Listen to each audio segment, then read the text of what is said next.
네, 오늘 말씀에는 아굴이라는 인물이 등장합니다. 성경에서 아굴이라는 사람은 그렇게 잘 알려지지는 않았지만 오늘 잠언 30장에는 매우 겸손하고 지혜로운 사람으로 소개되고 있습니다. 1절에 보니까요, 아굴의 잠언이라고 하면서 시작을 합니다. 이 잠언을 그의 제자인 이디엘과 우갈에게 가르친 것으로 보입니다. 그리고 2절에는 자신을 이렇게 낮추어서 말합니다. 나는 다른 사람에 비하면 짐승이라. 내가 생각하는 이 거라고는 이 사람으로서는 할 수 없는 어리석은 생각들로 가득하다고 한탄을 합니다. 그래서 다른 사람들한테 비하면 나 짐승과 똑같은 사람이라고. 나는 지혜를 배우지 못했고 거룩하신 자를 아는 지식도 없다고 고백합니다. 이렇게 본다면 아굴은 자신의 무지와 한계를 아는 지혜로운 사람이라고 할 수 있습니다. 자기의 한계를 아는, 자기의 무지를 아는 사람, 지혜로운 사람. 조금 역설적이죠? 여러분, 인류 역사에서 4대 성인이라고 불리는 소크라테스가 왜 유명한지 아십니까? 인간에 대한 그의 위대한 발견 때문이에요. 소크라테스가요, 엄청난 걸 발견했습니다. 바로 무지의 지. 그가 한 유명한 말이 있죠. 너 자신을 알라. 너 자신을 알라. 내 안에 진리가 없다는 걸 알아라는 거예요. 너의 안에 진리가 없다는 것을 알아라. 네가 모른다는 사실을 깨달아라. 그것이 그가 깨달은 위대한 발견입니다. 철학의 시작은요, 물음표에서부터 시작합니다. 모르는 거에서부터 시작해요. 그런데 제가 아굴을 무지와 한계를 아는 사람이라고 해서 지혜롭다고 했습니다. 무지, 한계. 여기서 중요한 포인트가 있는데요. 아굴은 무지한 사람이에요. 모르는 사람입니다. 그런데 여러분, 모르는 사람도요, 두 부류가 있어요. 모르는 사람에게도 두 부류의 사람이 있는데 한 부류는 그냥 몰라요. 아무것도 모릅니다. 고향도 묻지 마세요. 이름도 묻지 마세요. 몰라요. 그냥 몰라요. 그런데 또 한 부류는요. 또 한 부류는 모르는 거는 마찬가지인데 뭘 모르는지를 아는 거예요. 뭘 모르는지를 알아요. 소크라테스는 인간 안에 진리가 없음을 발견하고 그 공로로 성인이 되었습니다. 인류 철학사의 가장 위대한 업적은요, 무지의 발견이에요. 인간은 진리를 모른다는 것을 발견한 거예요. 무엇을 모르는지 아는 사람이 지혜로운 사람이고요. 뭐가 문제인지를 아는 사람이 전문가예요. 뭐가 문제인지 아는 사람이 전문가예요. 지금 아굴이 무엇을 모른다고 합니까? 뭘 모른다고 하고 있습니까? 거룩한 자, 하늘에 올라갔다가 내려온 자, 바람을 장중에 모은 자, 그 거대한 물을, 세상에 있는 그 거대한 물을 옷에 감싼 자. 그의 질문은 매우 치밀하고 구체적입니다. 세상에서 일어나는 하나님의 일을 관찰하면서 내가 경외해야 할 대상이 어떤 분인지를 궁금해하고 있습니다. 그걸 제자들에게 묻습니다. 너희들은 아니? 여러분, 하나님의 존재에 관해서 인생을 두고 진지하게 고민하는 사람이 저는 인간이 할 수 있는 가장 최상층의 고민이라고 생각합니다. 하나님이라는 존재에 관해서. 야, 세상을 어떻게 이렇게 질서 있게 만들어 놓으셨을까? 사람이라는 존재를 어떻게 이렇게 오묘하게 신의 형상을 담게 이렇게 만들어 놓으셨을까? 이런 문제에 관하여서 궁금해하는 사람이. 그런데 사실 아굴이 이렇게 궁금증을 자아냈던 것은 그가 아는 하나님을 드러내기 위해서입니다. 하나님을 더 분명하게 선명하게 드러내기 위해서. 그래서 오늘 5절 이하에 이렇게 말씀합니다. 하나님의 말씀은 순전하며 하나님은 그를 의지하는 자의 방패시니라. 그 말씀은 순전하며 완전하고 무결한 진리의 말씀을 의지하라는 거예요. 하나님은 우리가 의지하고 섬기고 예배해야 하는 대상임을 밝히고 있습니다.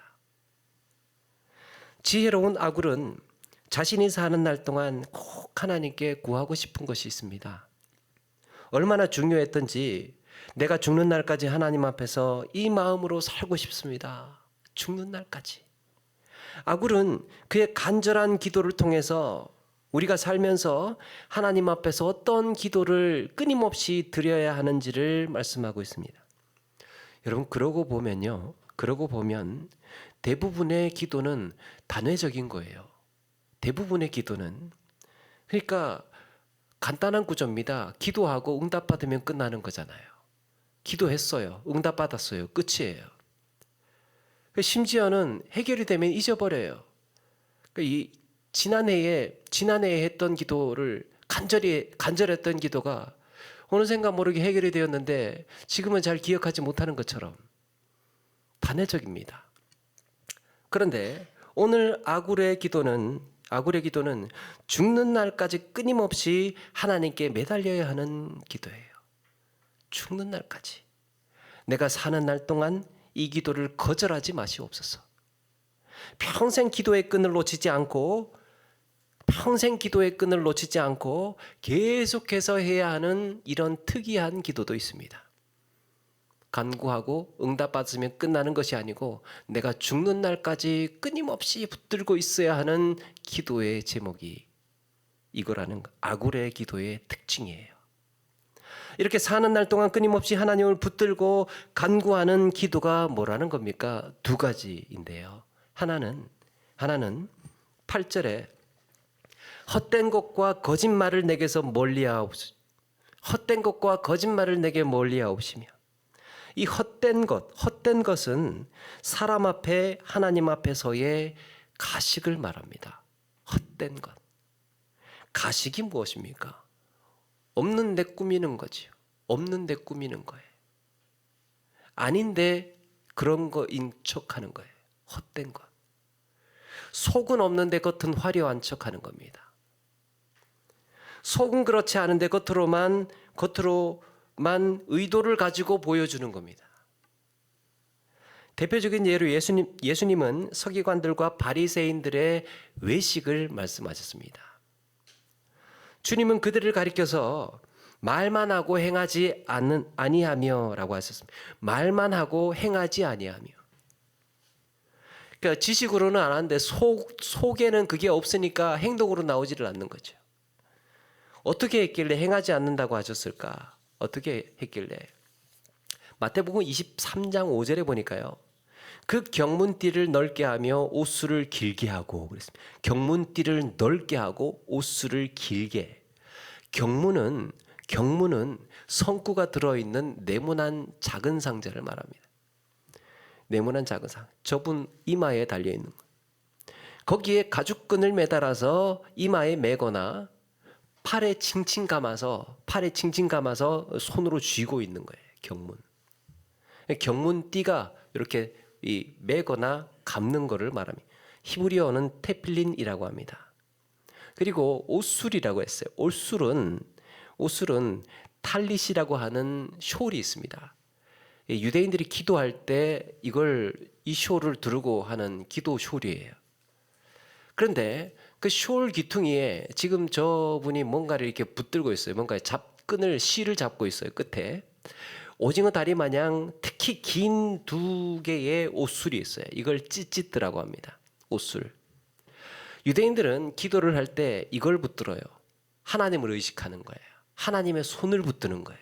하나님의 손을 붙드는 것처럼 그렇게 붙들고 경문을 이마에 묶고 팔에 매고 덮고 잡고 그렇게 기도를 합니다. 그런데 서기관들과 바리새인들은 어떻게 한다는 겁니까? 이 경문띠를 넓게 한답니다. 옷수를 길게 했답니다. 당시에도 정해진 규격이 있어요. 규격이 있는데 가죽끈의 넓이도 일정했습니다. 그런데 난 경건한 사람이니까 사회적으로 지위와 체면이 있지 하면서 따로 주문 제작을 하는 거예요. 난 좀 특별히 크게 만들어, 크게, 넓게, 잘 보이게, 두껍게. 이래가지고 내 경건이 어디 표시가 나겠어? 이러면서. 옷술도 길게 한 1m, 2m짜리 그냥 길게. 경문도 이마에 다는 경문도 막 새색시 쪽두리 마냥 그냥 이만하게 해가지고 그렇게 붙이는 겁니다.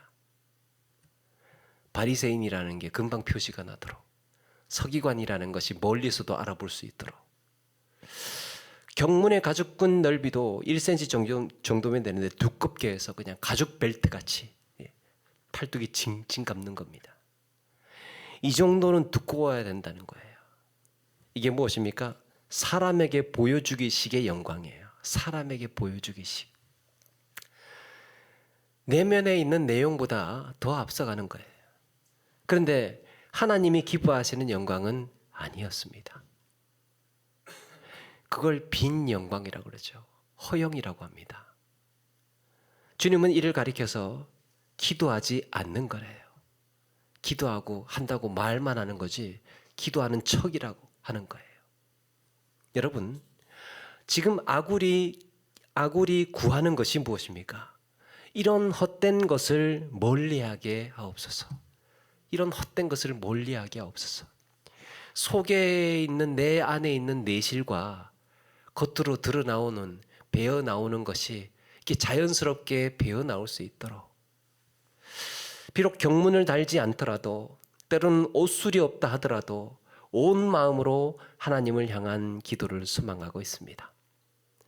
많은 것은 아니어도 자신의 온 정성을 담은 이 과부의 두 렙돈과 같이, 때로는 사람들이 알아주지 않고 박수받지 못한다 하더라도 내 수고와 땀이 하나님 앞에 부끄럽지 않는 삶이기를 바라고 있습니다. 주님은 우리의 말을 보고 계시는 것이 아니라 내 몸으로 보여주는 믿음과 사랑과 섬김과 인내의 무게를 달아보고 계시는 거예요. 하나님은 말을 달아보겠다고 아니고 행동을 달아보시겠다고 했어요. 여러분, 우리가 매일 마주하는 유혹이 무엇입니까? 우리는 매일 이런 것을 마주해요. 우리가 맞이하는 유혹이요. 나를 좀 알아줬으면, 나 좀 알아줬으면 좋겠다예요. 사실 큰 것 바라지도 않아요. 우리가 애쓰고 수고할 때요, 기대하는 보상이 무엇입니까? 사람들의 칭찬과 격려예요. 칭찬과 격려. 감사합니다 한마디. 덕분입니다. 참 고맙습니다. 큰 거 바라는 겁니까? 이런 게 우리의 헌신과 섬김의 연료 아닙니까? 칭찬 때문에 더 하게 되는 것이고 격려해 주니까 내가 힘이 나는 거잖아요.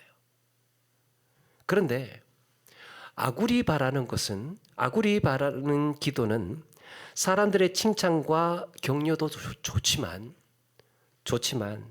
이것보다 하나님의 칭찬과 격려에서 더욱 큰 힘을 얻고 있습니다. 하나님의 칭찬과 격려. 여러분, 사람이 살면서 꾸밀수록 좀 어색해지는 게 있어요. 꾸밀수록 어색해지는 거.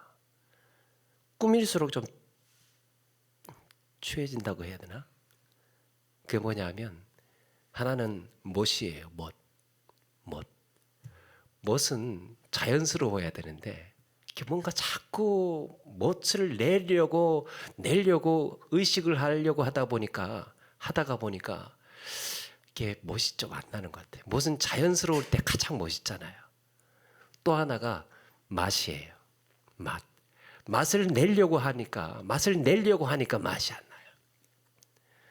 제가 살림을 했다는 거 아닙니까? 옛날에 김치찌개를 할 때 20살 청년 시절에 김치찌개 친구들이 놀러 왔어요. 뿅찌개라고 소문이 났어요. 먹으면 뿅 간다고. 그래가지고 진짜 맛있게 해줘야 되겠다. 진짜 맛있게 해줘야 되겠다. 그렇게 하고 김치찌개를 끓였어요. 끓였는데 약간 뭔가 조금 이상해요. 그래서 미원을 조금 넣고 약간 이상해. 설탕을 좀 넣었어요. 조금 이상해요. 간장을 좀 더 넣었어요. 그 집에 있는 하여튼 맛있는 맛을 낼 수 있는 거라고 하여튼 막 다 넣은 것 같아요. 망했습니다. 맛내려고 하려다가 내려면 낼수록 망해지는 게 참 음식인 것 같아요. 또 하나는 말입니다. 말.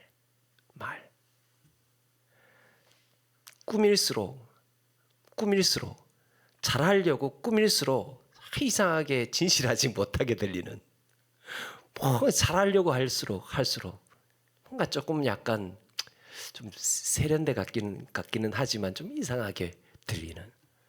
그래 자연스러워야 돼요. 어떻게 보일까만 고민하다 보니까 사람들이 나를 어떻게 볼까, 나를 어떻게 보일까만 거기에만 이 고민을 하다 보니까 우리가 사는 게 부자연스러워지는 거예요. 우리의 행실을 보시는 하나님의 시선을 의식하는 게 중요합니다. 사람이 아니고 하나님의 시선을 의식하는 거. 그래서 내가 땀 흘린 대로 나오는, 내가 수고하고 땀 흘린 대로 대가가 나오는, 자연스럽게. 그리고 내가 사는 대로 그냥 사는 대로 보여주는, 내가 아는 대로 이야기하는 이런 것들이 하나님의 시선을 의식하는 우리의 삶이 아닐까 생각을 해봅니다. 또 한 가지는 역시 8절인데요. 가난하게도 마옵시고 부하게도 마옵시고 오직 필요한 양식으로 나를 먹이시옵소서 그랬습니다. 가난하게도 마옵시고 부하게도 마옵시고. 하나님, 내가 죽는 날까지 기도할 테니 이것 하나만 거절하지 마시고 하나 더 들어주십시오. 그게 뭡니까? 가난도 부도 주지 마십시오. 여러분, 여기서 아굴의 마음을 기억해야 합니다. 아굴의 마음을. 그 예수 믿는 사람은 가난하게도 말고 부하게도 말고 이렇게 살아야 되나? 이게 아니라 아굴의 마음을 기억해야 합니다. 그는 가난 그 자체가 걱정되는 게 아니에요.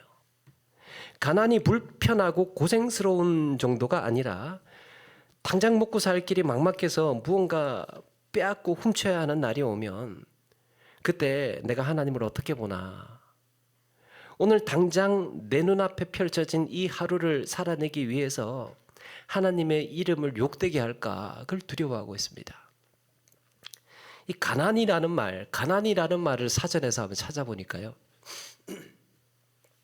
사전에서 살림살이가 넉넉하지 못해서 어려운 것, 이걸 가난이라고 풀이를 합니다. 그런데 이게 좀 막연한 표현인 것 같아요. 넉넉하지 못해서 어려운 것.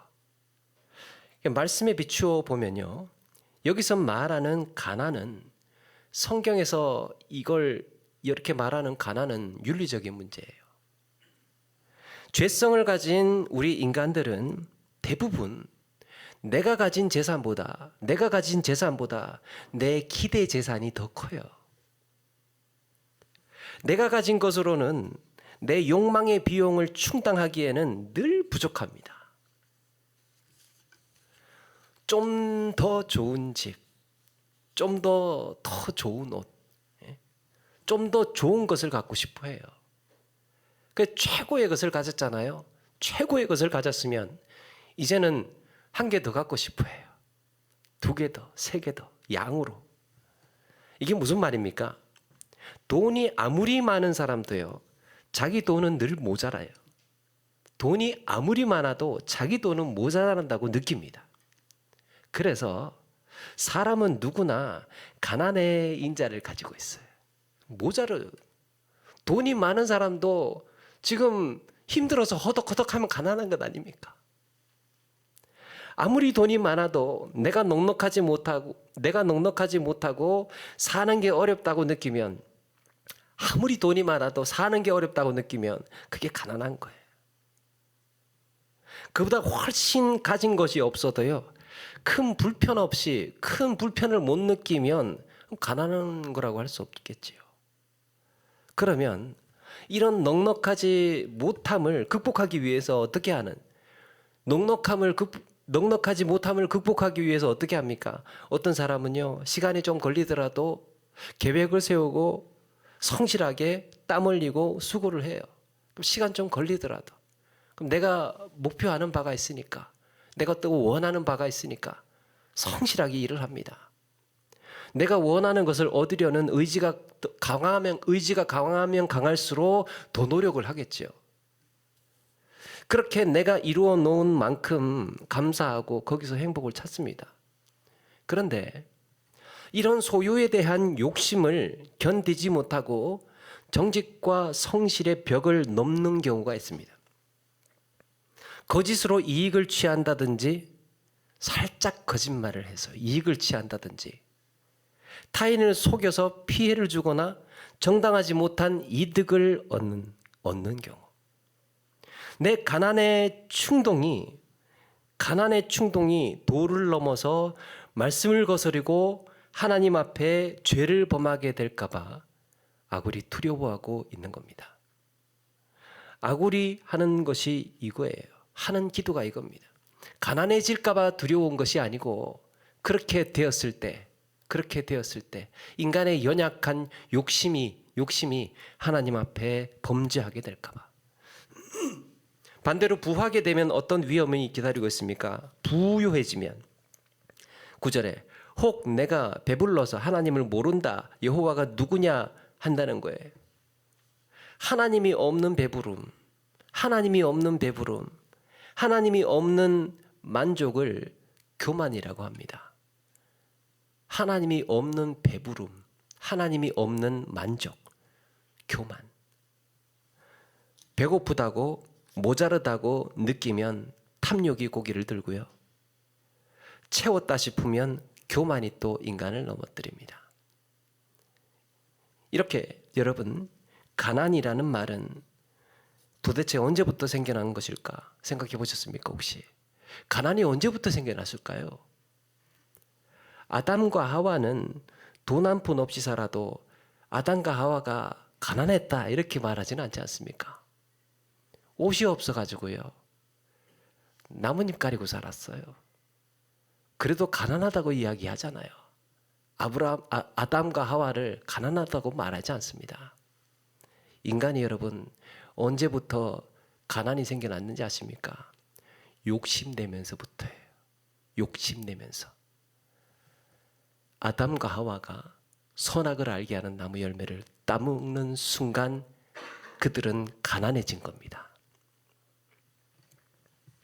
가난이라는 말은 이렇게 욕심과 함께 생겨난 단어예요. 욕심을 채우지 못한 사람이 자신을 불행하다고 여기면 그게 가난이에요.